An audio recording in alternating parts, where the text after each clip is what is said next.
Ang kwentong ito ay hango sa totoong buhay. Karanasan ito ni Maxim. Taong 1978, Batangas.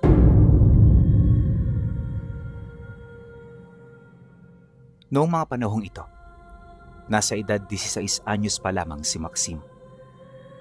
6 silang magkakapatid at kasalukuyan sila noong nakatira sa sentro ng baryo. Matagal na roong naninirahan ang mga magulang niya, kaya yung bahay nila medyo luma na. Katunayan niyan pinuno, yung bahay na yun minana pa nila sa kanilang mga lolo't lola. Hindi na ito napaayos ng magulang niya dahil nga sa medyo kapos sila pagdating sa pera. Tumutulo man dito kapag umuulan. Di niya na yun problema, gawa ng para sa tatay niya, mas mainam na tumutulo kesa walang tahanan. Dagdag pa nito na, konting tiis lang, makakapagpatayo rin sila ng bagong bahay na hindi na sila mahihirapan tuwing nagagalit ang panahon. Ang mga katagang yon ang tumatak sa kanila para hindi magreklamo at magpursige sa buhay. Sa kagustuhan ni Maxim na makatulong, napilitan siyang tumigil sa pag-aaral. Bale, yung bunso na lang nila ang pinaaral nila para silang 5 ay makatulong sa kanilang mga magulang. Ayon sa kanya, tuwing Lunes hanggang Biyernes, naglalako sila ng mga minatamis at kapag Sabado at Linggo, nasa bukid sila para magbantay ng tanim ng may-ari ng lupa. Sila kasi ang naging katiwala nito dahil kilala na nito ng lubusan ang kanilang ina. Ito rin ang pamamaraan ng may-ari ng lupa para makatulong sa kanila. Kaya naman hanggat maaari, iniiwasan nilang gumawa ng kalokohan sa lugar na yon. Sa kanilang hanap buhay kasi, malaki ang parting na ibibigay nung pagbabantay nila sa lupain. Kaya mapabayaan na nila ang lahat, wag lang ang trabahong yon. Simple lang naman ang trabaho sa bukid pinuno. Pagkatapos maglibot, gagapas ng mga damo na malapit ng humalo sa mga tanim. Kailangan din nilang siguraduhin na walang peste ang bawat pananim para buo ang kita pagdating ng anihan. Obligado silang alagaan ito dahil sa bawat halamang mamamatay, kakaltas ito sa kanilang kita pagdating ng pag-aani. Sugal man ito kung maituturing, hindi na nila ito iniinda dahil matagal na nilang alam ang mga pamamaraan kung papaano mabubuhay ang mga tanim nilang palay at mais. Dahil sa kalamang yan, kung kaya't hindi pa sila nalugi. Ang kaso lang, dahil sa layo ng lugar, medyo nahihirapan silang pumunta roon araw-araw.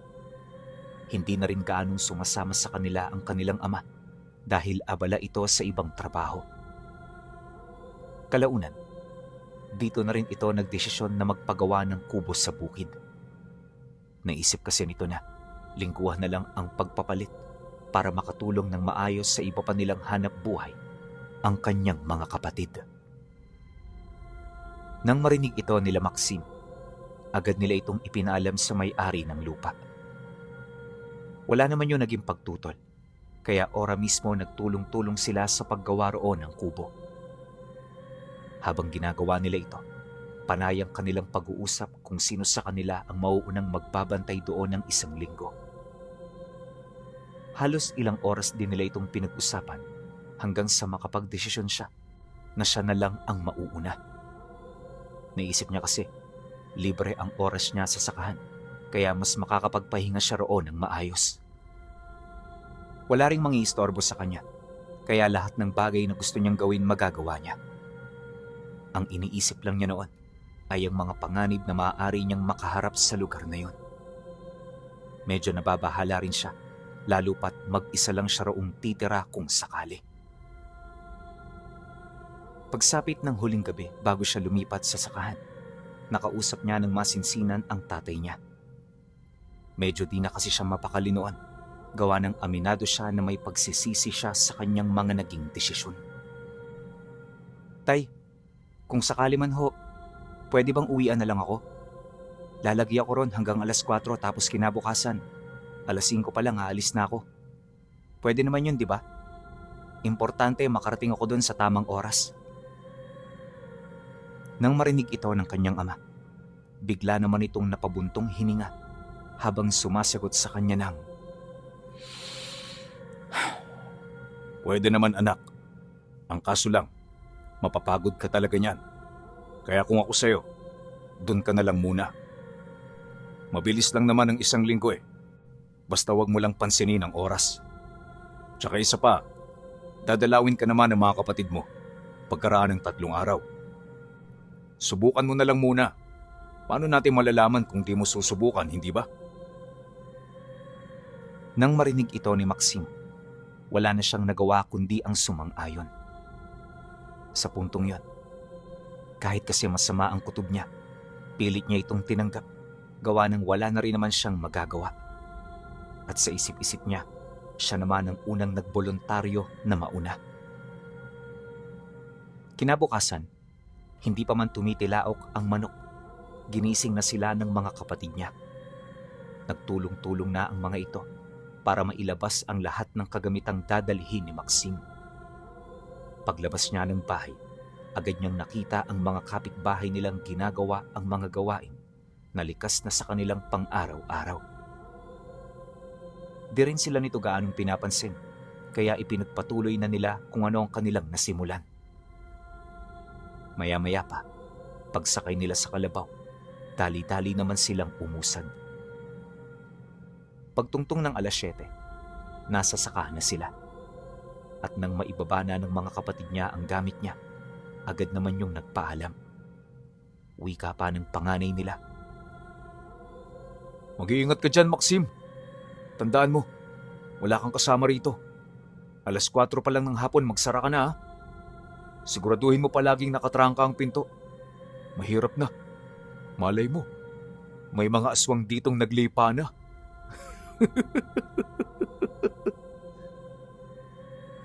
Bagaman pabiro ang pagkakasabi nito, hindi niya maiwasang makaramdam ng kaba. Sa puntong yun kasi, aminado siya na naniniwala siya sa mga ganoong uri ng kwento. At sa estado ng lugar na yun, posible ngang may naninirahan ditong mga aswang. Ayon kay Maxim, maliban sa malawak na taniman, pinapaligiran din ito ng makakapal na kakahuyan. May mga bundok din sa unahang bahagi, tapos wala ka ritong makikitang tao na dumaraan. Basta, parang isang malawak na ilang talaga ang lugar na yon. Dagdag pa niya na, matagal na itong pagmamay-ari ng amo nila, pero ni minsan hindi ito nagdesisyon na do'y tumira. Wala rin itong pinagbantay ditong tao at anuman ang dahilan nito, tanging ang pamilya lang nito ang nakakaalam. Pagkaraan ng ilang oras na pananatili, wala siyang ibang ginawa kundi ang mag-ayos ng kanyang mga gamit at maglibot sa lugar. Sinigurado niya na nasa maayos na estado ang mga tanim para kinahapunan, panatag siyang makakapagpahinga. Pagtungtong ng hapon, dito niya na nakita ang unti-unting paglubog ng araw. Tahimik lang ang paligid at wala siyang nararamdamang kahit na ano roon. Di rin siya kinakabahan, kaya yung tungkol sa mga aswang, dahan-dahan na rin niyang nakakalimutan. Ngunit pagpatak ng takip silim, habang nasa loob siya ng kubo, pakiramdam niya merong nagmamasid sa kanya mula sa malayo. Kahit sino naman ata nakaramdam na ng ganong pakiramdam, di ba? Dahil dito, kung kaya't hindi na siya mapakali sa kinaroroonan niya. Mayat maya ang pagsilip niya sa siwang ng dingding, pero wala talaga siyang nakikita. At dahil sa pangyayari, kung kaya't hindi siya nagkaroon ng magandang tulog. Sumapit ang araw ng Miyerkules. Bandang 10:00 na siya ng umaga nagising. Hindi na rin siya nakapaglibot sa sakahan, gawa ng masyado na itong mainit. Kaya ang ginawa niya, pinagmasdan niya lang ito mula sa terasa ng tinutuluyan niya. Kinahapunan, tsaka na siya naglibot. Habang binabagtas niya ang daan, paulit-ulit niyang inaalala yung nangyari nung gabi. Ang kaso lang, di niya na ito gaanong matandaan. Hindi niya mawari pero pakiramdam niya parang panaginip lang ang lahat ng yon. Maya-maya pa, nang marating ni Maxim ang dulong parte ng sakahan, may nakita siyang isang matandang parang baliw ang itsura.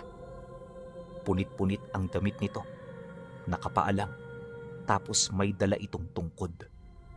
Mahaba rin ang buhok nito, kaya hindi niya yon namukhaan.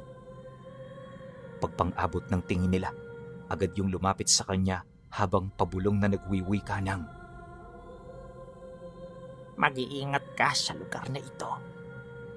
Dahil wala kang ideya sa panganib na nagkukubli rito. Sundin mo kung ano ang kutob mo. Umalis ka hanggat may panahon pa. Pagkasambit nito ng mga katagang yon, tsaka ito umalis na para bang wala itong sinabi sa kanya. Dala ng kuryosidad ni Maxim, dali-dali niya itong sinundan, pero pagliko nito sa malaking puno, hindi niya na yon nakita pa. Yun bang parang bigla na lang itong naglaho. Nung maranasan niya ang bagay na yon, tsaka siya nagmamadaling bumalik sa kubo. Habang binabagtas niya ang daan, dito niya nakumpirma na meron nga doong maling nangyayari. Aminado siya na hindi normal ang matandang nakita niya, at anuman ito, nakasisiguro siya na hindi yun tao. Pagpasok niya sa loob, tsaka niya iniligpit ang kanyang mga gamit. Nakapagdesisyon na siya. Uuwi siya noong araw na yon. Bandang 4:00 na nung umalis siya, para naman bago sumapit ang 7:00, nakauwi na siya sa kanila. Ang kaso lang, pagkaraan ng 1 oras na paglalakad, hindi niya pa rin nakikita ang baryo na pupuntahan niya. Lahat ng nadaraanan niya purong kakahuyan pa rin, at sa estado ng lugar na narating niya, parang malayo pa ito sa kanilang tahanan. Dahil sa pangyayari, medyo kinakabahan na siya. Gayunpaman, ipinagpatuloy niya pa rin ang pag-usad hanggang sa tumungtong ang 6:00 ng gabi.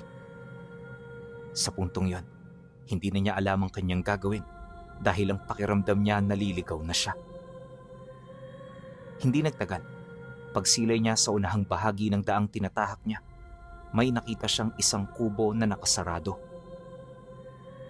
Nung masipat niya ito, dali-dali niya itong nilapitan hanggang sa masipat niya ang trangka ng pintuan. Pagsilay niya sa trangkang yon, nanlaki ang kanyang mga mata dahil yung trangkang nakikita niya ay yung trangka na ginamit niya sa kubong iniwan niya sa sakahan. Habang pinagmamasdan nito, matinding kilabot ang kanyang naramdaman. Ilang segundo pa ang lumipas. May narinig siyang malakas na atungal ng aso, kaya ang ginawa niya, dali-dali niyang kinuha ang susi ng pinto. Pagpasok niya sa loob, agad niyang sinindihan ng mga gasera, sabay pakiramdam sa paligid. Unang 5 minuto pa lang, bumalik na naman ang ganoong pakiramdam. Yun bang parang may nagmamasid talaga sa kanya kahit wala namang tao sa lugar na yon.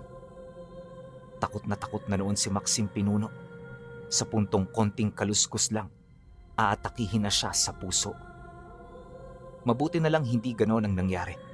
Hanggang sa paunti-unti, kumalma ang kanyang sarili. Nung medyo kontrol na niya ang paligid, tsaka siya nakasilip sa siwang ng mga taong naglalakad sa sakahan. Hindi niya mawari kung sino-sino ang mga ito, gawa ng wala naman itong mga dalang sulo. Maya-maya pa, pumunta ito sa gitnang bahagi ng maisan at meron itong pinagkaabalahang hukayin doon. Nagtagal ng ilang minuto ang ganoong tagpo bago niya makita ang itim na kabaong na iniahon ng mga ito. Pagkakuha nila sa kabaong, tsaka ito umalis na para bang walang nangyari. 2 oras bago sumapit ang hating gabi, bigla siyang nagising dahil sa kakaibang amoy na nalanghap niya. Para itong pinaghalong krudo at nabubulok na karne ng hayop. Basta, kakaiba ang amoy na yon, kaya kahit nakatulog na siya, nagawa pa rin niyang magising dahil dito. Pag-ikot ng kanyang paningin sa loob ng kubo, marahan naman siyang gumapang papalapit ng pinto. At pagdungaw niya ng tingin doon, may nakita siyang 2 bata na napakaputla. Tinatamaan ito ng liwanag ng buwan, kaya kitang-kita niya ang wangis ng mga ito. Paglalarawan doon ni Maxim, matatangkad ang mga nilalang na yon dahil sa haba at abnormal nilang mga binti at braso. Butot balat din ng mga ito, tapos namumula na parang dugo ang kanilang mga mata. May malaki rin silang bunganga kung saan sa loob nito naroon ang mga pangil na katulad ng sangipin ng isda. Matapos niya itong masilayan, biglang gumapang ang mga nilalang na yon hanggang sa makalapit na ito sa kubo. Nagpaikot-ikot yun doon ng ilang beses bago ito nagdesisyong umakyat sa bubungan. Pagramdam niyang nasa bubong na ito ng bahay, dito na siya napahagulgol sa pag-iyak. Nagsimula na ring manginig ang kanyang katawan, dulot ng matinding takot na kanyang nararamdaman. Wala na rin siyang ideya kung ano ang gagawin niya, basta sa mga sandaling yon, pagdarasal na lamang ang pinanghahawakan niya para makaligtas sa ganoong sitwasyon. Kahit hindi niya na kayang magsalita, pinilit niyang bigkasin ang bawat kataga ng panalangin ng Panginoon. Maya-maya pa, nang makabuo na siya ng boses, dito niya naramdaman ang pagiging maligalig ng mga nilalang sa paligid. Umaatungal na rin ang mga ito habang sapilit ang naghahanap ng butas na pwede silang makapasok. Pilit din itong sinusuwag ang dingding ng kubo para pagtangkaan itong sirain. Ang kaso lang, hindi nila ito nagawa dahil matitibay pa ang mga kahoy na bumubuo rito. Nagtagal ng halos mahigit 1 oras ang mga ito bago yun manawa sa kanya at kumaripas ng takbo papalayo. Pagtahimik ng paligid, nanatili pa rin siyang alerto. Alam niya na hanggat gabi, posibleng bumalik ang mga nilalang na yon. Kinabukasan, pagputok ng liwanag ng araw, nagmamadali na siyang umalis. Wala siyang pakialam kung maliligaw na naman siya. Basta ang nasa isip niya, susubukan niyang makauwi sa kanila. Halos ilang oras din ang kanyang binuno bago niya marating ang bahay pagpatak ng 9:00 ng umaga. Nang masipat siya ng tatay niya, dali-dali siya nitong nilapitan at kinausap. Nakita kasi nito na tulala siyang naglalakad tapos parang wala sa sarili. Paglapit nito, agad siya nitong tinapik sa balikat habang nag-aalalang nagwiwikas sa kanya ng, O Maxim, bakit umuwi ka? Hindi ba papunta ngayon doon ang mga kapatid mo? Kanina pa silang umalis. Baka naroon na ang mga yon. Pagkarinig niya sa sinabi nito, napatingin lang naman siya sa tatay niya habang nanlulumo ang kanyang mga mata. At bago pa man siya makapagsalita, dito na siya napahagulgol sa pag-iyak hanggang sa makuha na niya ang atensyon ng marami. Dahil sa pangyayari, kung kaya't agad siya nitong isinama papauwi. Pagpasok nila ng bahay, pinakain na muna siya nito at pinainom ng kape. Di rin ito nagmadaling makipag-usap dahil alam nito na naghahanap pa siya ng lakas ng loob. Maya-maya pa, nang medyo bumuti na ang lagay niya, tsaka niya inilahad ang mga nakakapangilabot niyang engkwentro ukol sa mga nilalang na minsan ay hindi niya pa nakita. Tay, may demonyong lugar na yun. Yung mga kapatid ko, napasundo niyo ho sila. Pauwi niyo ng maaga dahil nanliligaw ang lugar na yun kapag gabi na. Kahapon, sinubukan kong umuwi pero ibinalik ako doon sa tinutuluyan ko. Wala akong nagawa kundi ang maghintay hanggang sa sumapit ang araw na to. Dagdag pa niya na, sa loob ng buong magdamag, nakita niya ang mga nilalang na hindi niya dapat makita. Mariin din niyang inilahad na hindi ito pananakot, bagkus ay bunga ito ng kanyang karanasan. Dahil sa kanyang sinabi, agad na humingi ng tulong ang tatay niya sa kanilang mga kababaryo. Marami naman ang tumugon sa pakiusap nito, pero kinahapunan bandang 3:00, umuwi ito na hindi kasama ang 4 niyang kapatid. At base sa salaysay ng mga pumunta, wala silang nadatnan sa kubo na sinasabi nila. Hinanap na rin nila ito sa mga kalapit na lugar pero hindi nila yon nakita. Dahil sa kanilang mga narinig kung kaya't naalarma sila. Hindi pa man sumasapit ang dapit hapon kung sino-sino na ang tinawag nila para lamang meron silang makasama. Mabuti na lang may mga taong nagmagandang loob na tumulong, kaya naman kahit papaano hindi sila nag-alangang tumungo sa sakahan. Ngunit pagdating nila sa lugar, tunay ngang wala silang naabutan. Ultimo yung kalabaw nila hindi nila makita, at kahit anong suyod nila sa paligid, wala silang nakitang bakas ng mga kapatid niya. Nagtanong-tanong na rin sila sa kalapit na baryo, pero bigo sila. Dahil papasapit na noon ang gabi, kung kaya't napilitan na rin silang umuwi. Habang naglalakad, bawat isa sa kanila ay nagbabakasakali na sana kinabukasan umuwi ito ng ligtas. Ang kaso lang pinuno, hindi ganon ang nangyari. Dahil pagsapit ng sumunod na araw, walang dumating. Buong magdamag siyang naghintay sa labas ng bahay pero wala siyang nakita. Dahil dito, kung kaya't humingi na sila ng tulong sa kanilang amo. Nang malaman naman ito ang tungkol sa nangyari, agad itong nagpadala ng katulong. Personal din itong bumisita para makita ang lagay nila. Kinausap din ito ang kanyang mga magulang, baka sakaling meron itong maitulong. At sa kanilang pag-uusap, dito nila nalaman na kaya pala matagal na roong walang naninirahan ay dahil sa mga pangyayaring may kaugnayan sa bigla na lamang pagkawala ng mga taong nakatira roon. Dagdag pa nito na, hindi nila yun pwedeng masisi dahil hindi naman ito ang nag-utos sa kanila na magtayo roon ng kubo. Pasensya na ho kayo, Manoy Berting, pero wala akong may bibigay na karagdagan pang tulong. Ito na lang din ang kaya kong ipahiram sa inyo dahil yung ibang mga tauhan ko, abala rin sa kanilang negosyo. Pasensya na kayo pero may mga sarili din akong problema na inaatupag.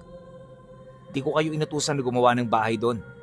Kaya kung ano man na nangyari sa mga anak mo, nako, labas na ho ako ron. Nang marinig ito ni Maxim, hindi niya maiwasang mapasagot sa amo nila.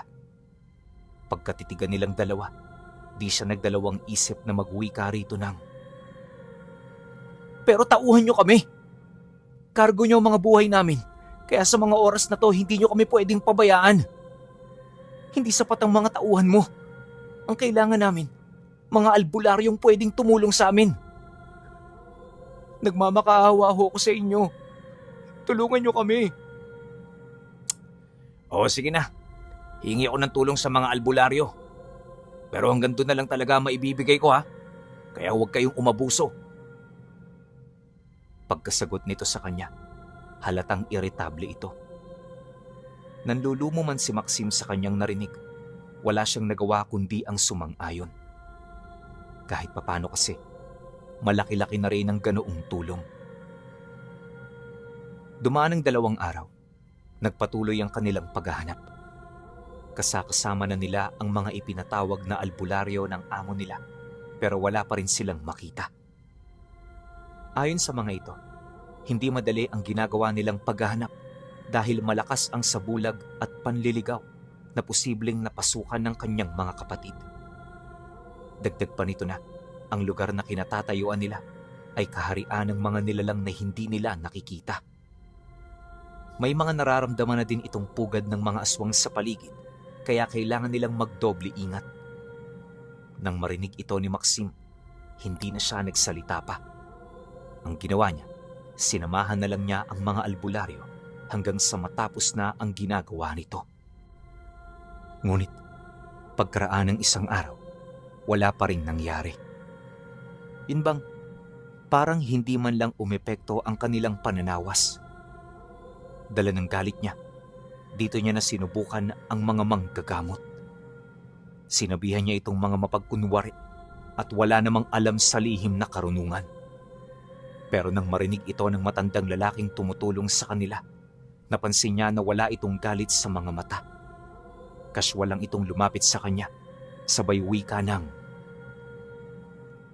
Humihina kami kapag ang mga pasyente namin ay hindi naniniwala sa amin.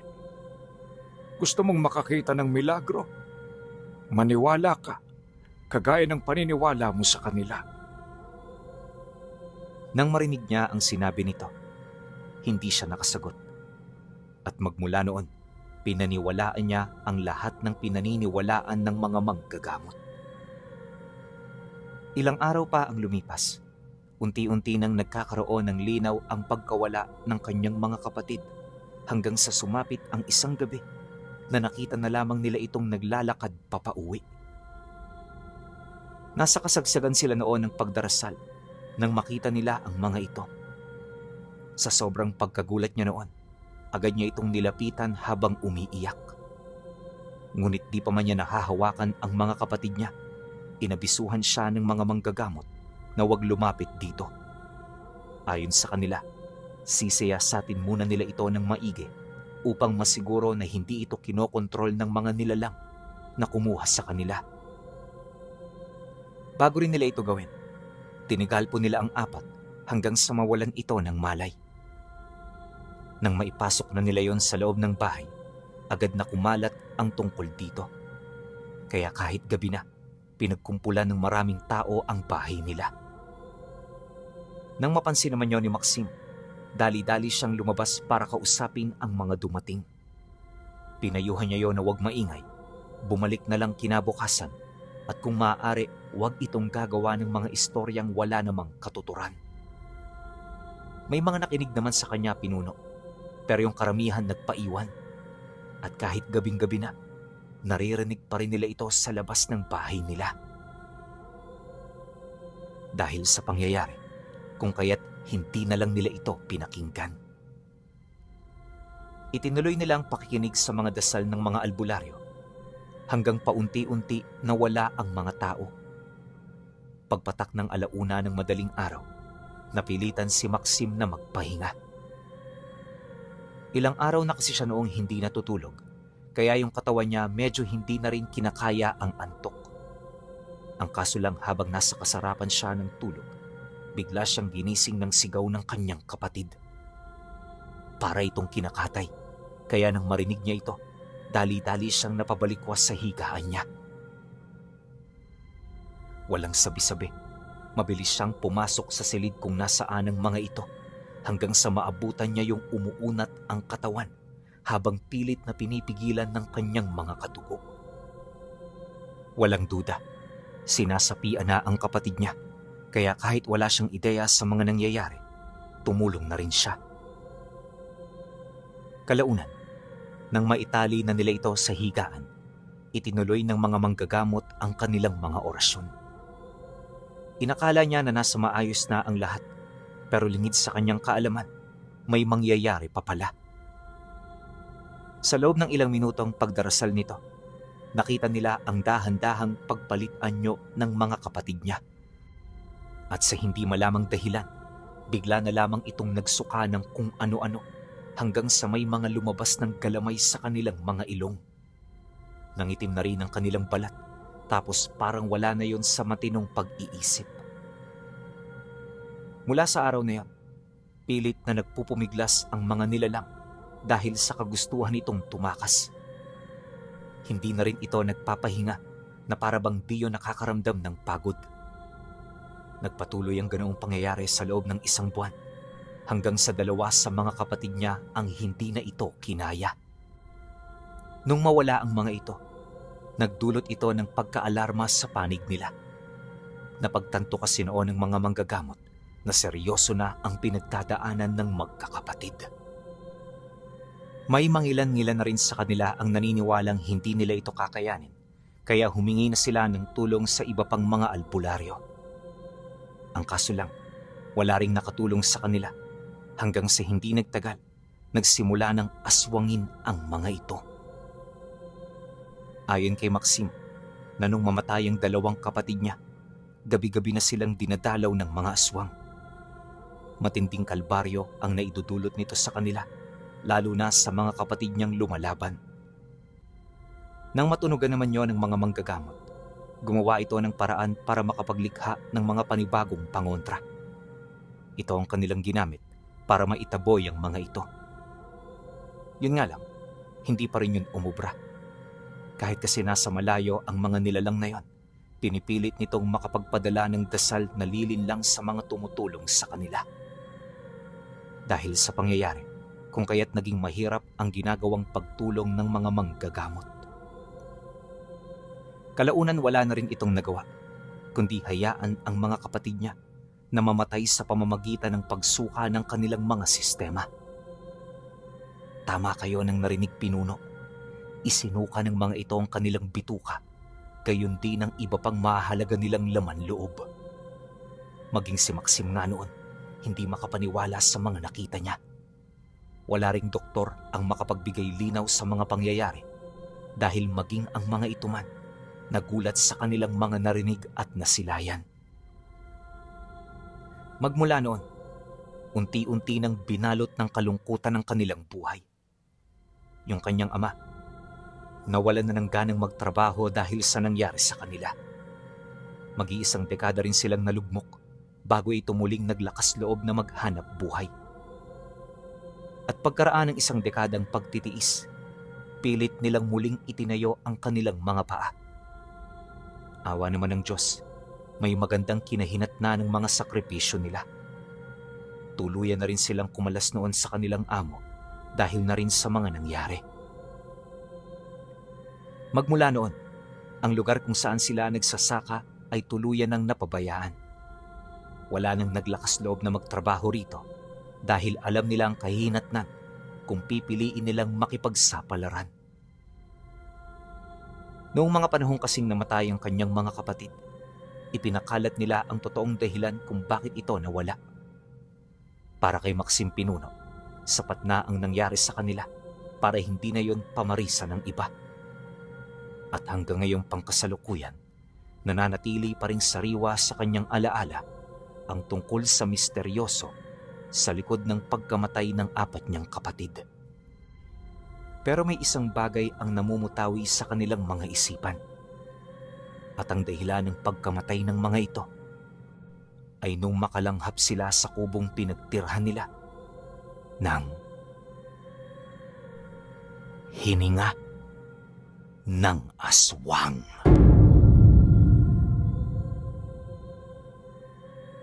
Grabe, sobrang baho nun.